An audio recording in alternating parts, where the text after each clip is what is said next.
Welcome back, everyone, to part 2 in the Heart of the Matter Assessments for Learning. We're going to start with a quote to help us understand what is meant by assessments for learning. The difference between assessment of learning and assessment for learning is a matter of function and purpose, a matter of who. Assessment of learning is a way to see what the students can do, while assessing for learning is a way to see what the teachers should do in response. So assessments for learning are formative assessments, and that is our focus in part 2 of this mini lesson. The outcomes for part 2 will be to very briefly review backwards design, consider a process for aligning assessment tasks to learning targets, and then practice. Practice the process of choosing and refining tasks that align to your learning targets. The backwards design process is the exact same. This is the exact same visual we used in part 1. We did stage 1, the green boxes in part 1. You unpacked some standards, you turned them into learning targets, you identified cognitive demand, and then you actually refined them into student-friendly learning targets. Stage 2 is represented in the yellow boxes here. In stage 2, we specify the evidence that we will need to verify students are moving toward the learning target, and then we choose an assessment task or question that will align to that and measure part or all of it. Stage 3 is actually where we design the learning experiences, once again aligned to the cognitive demand in the learning targets. Please note that little note on the left side of the stage 3 box.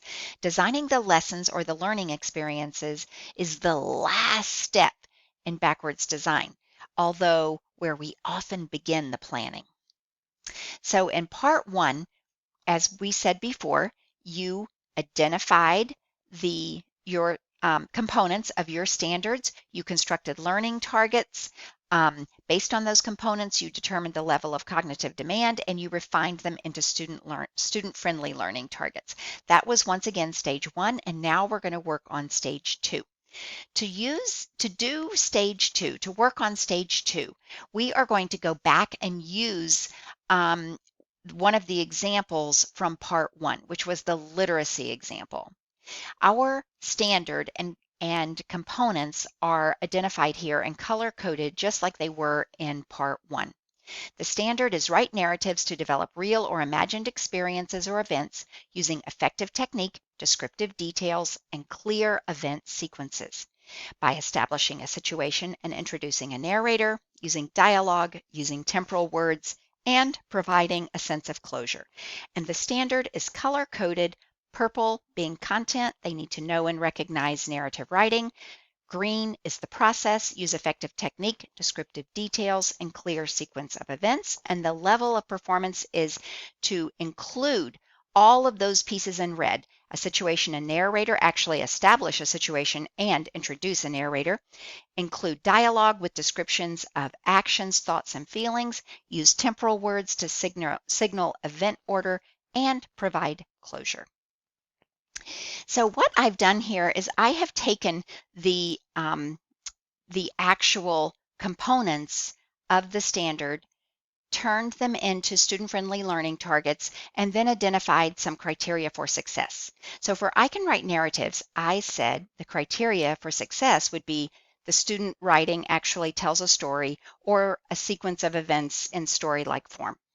For the student-friendly learning target, I can use descriptive details and put events in order. I said the criteria for success is that the writing includes events that are written in order, and it includes descriptions and descriptive language. You could actually specify a little bit more what you want with descriptive language depending on your grade level. This third area within the student-friendly learning targets is the performance level of the standard. That says I can create a narrator, and include dialogue, and I can use dialogue that describes actions, thoughts of the characters, and feelings. For the criteria for success, I said that the student writing would include actions, thoughts, and feelings. It would include dialogue. It would use temporal words and provide a sense of closure. So this activity that is described here on this slide is completely optional. If you would like to, you can take just a minute to play around with a writing sample and first use the criteria from our list to kind of analyze the student writing sample, and then compare your response to the rubric and annotation from Benchmark Advanced. The writing sample and the rubric and annotation are both attached to this part of the module. So you can find them right here within the module. And if you choose to do this, take just a minute after when you're comparing, just what do you notice? And really important question, do you believe that using this rubric from Benchmark Advance would actually help a teacher verify that this student is moving toward the learning target? If you're going to do this activity, then I'm going to ask you just to pause the video like we did in part 1, and I'm going to continue the video, but when you come back, it will just pick up right on the next slide. Okay. So what we're going to be doing for the rest of this module is just thinking through a couple of ideas to help you create your own assessment for your course project. And this slide is about going from learning target to assessment task. What Sarah and I want you to understand is that you can refine almost any task into an effective assessment for learning or formative assessment. These ideas on this little checklist might help you. So number 1, what's the purpose of your assessment? You're going to choose your format based on the information you need. What level of depth do you need to know about your student learning at this point in the sequence of learning? If it's the very beginning of a unit and you've just introduced something, maybe an exit ticket is all you need. Maybe you just need a snapshot. If you're midway through a unit and you've been working on something for a while, you might want more in-depth information. So you are going to be determining that based on the purpose of giving the assessment. What kinds of information do you need? And then the second thing is, will the question that you're using actually elicit evidence of the learning target? So here's a little tip. Try answering the question yourself before you give it to students. You can always add components like explain your reasoning or what was the evidence. That way you can use a task that at first glance may not be in depth enough, but you refine it into a better assessment task. The third area is the cognitive demand, and this actually goes back to number 2, to the second question. You will want to determine the level of cognitive demand in your task just like you did for the learning target. And so once again, you're going to stick with the same taxonomy or leveling tool and try to determine the cognitive demand and once again, add components as needed or refine the question as needed to meet the demand that is aligned to the learning target. And the last one is, does the task incorporate as many effective assessment practices as possible? Of course, you may not be able to or even want to include all of the effective assessment practices within one assessment, but over time, you will want to make sure that you are using them. And they're on our next slide. So the attribute is on the left and why it's important is on the right. Sharing the learning target. Learners have to know where they're headed in order to get there. Some people actually use the learning target as an exit ticket. They ask students the question, they turn the learning target into a question and use that as their assessment. Students know in the beginning, and for number 2, eliciting evidence, it also gives the teacher evidence about meeting that aspect of the standard. So meeting the standard really just means when we use that language, what we're saying is that I have evidence to show me that kids are actually moving toward the target. Feedback is extremely important in terms of assessment practices. Practice makes permanent.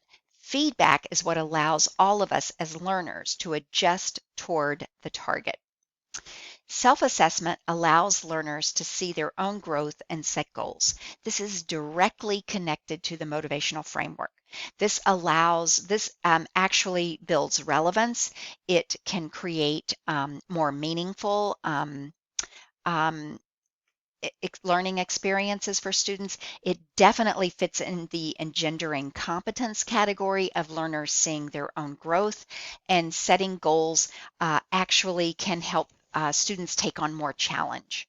So self-assessment is extremely powerful, and so is peer assessment.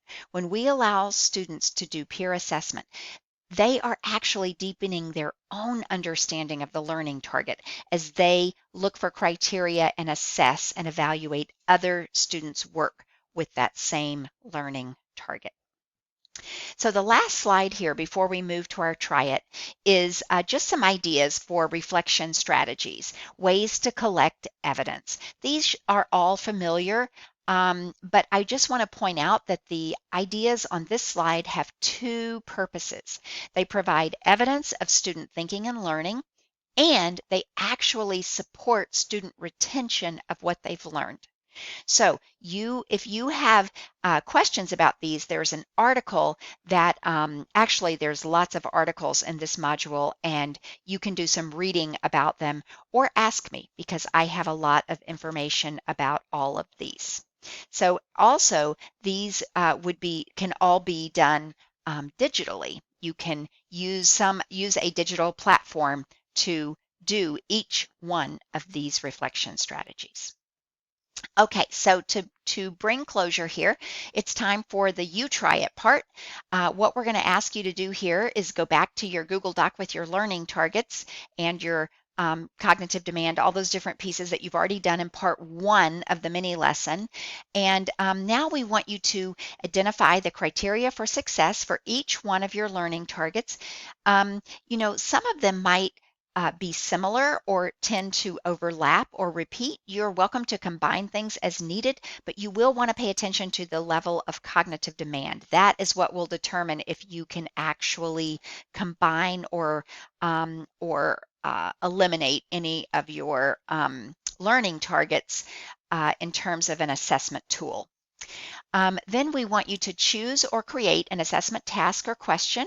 And remember, this checklist that we had on this slide will help you with that, and that is attached here to this part of the module. Then we want you to be sure to compare your cognitive demand in your assessment task with your learning target. Consider a digital platform you might use for the task, and then use the Google Doc to share your thinking about all of these different parts. So thank you so much for participating in parts 1 and 2 of the Heart of the Matter, and I hope you know why this module, or excuse me, these two mini lessons, or mini lesson part 1 and 2, are actually called the Heart of the Matter. As always, contact us with questions, and have a great day. Thank you.